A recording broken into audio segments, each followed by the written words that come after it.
So we go to the rabbis, the earliest material that comes from either the Mishnah or its companion volume, the Tosefta, the additions to the Mishnah. And there the rabbis say, what is a commandment pertaining to the son concerning, regarding the father?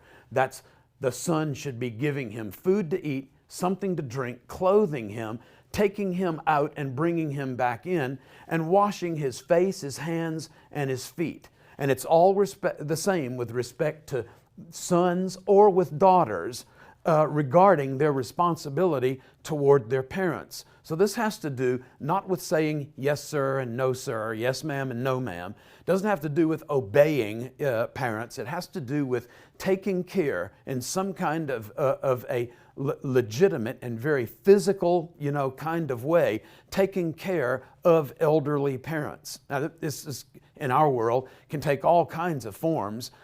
Sometimes we're out of the country. Sometimes we don't live anywhere near to our elderly parents.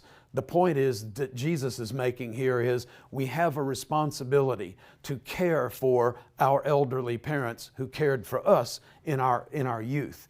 And so that's the way it's being understood in Jesus' day, and that's the way that Jesus is referring to the fulfillment of this commandment when he's having this discussion in Matthew chapter 15. Here's another rabbinic text. Sifra is probably the earliest commentary on the book of Leviticus in existence.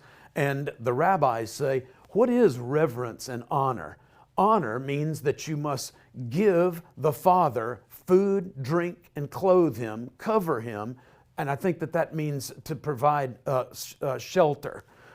Provide shelter for him and lead him in and out. So again, the physicality of this, of taking care of a parent who is in need. The longest, probably the longest treatment of this passage, honor your father and mother, is in a rabbinic text called Mechilta Rabbi Yishmael. It's a verse-by-verse commentary on passages in the book of Exodus. And here's what the text says. It quotes the Old Testament, the Hebrew Bible. Honor your father and mother, one of the 10 commandments, one of the most basic. I might understand this to mean only with words, but the scripture has another passage that says, honor, same word, the Lord with your substance, what belongs to you, what you've earned, what you've gained, something that is physical that you own.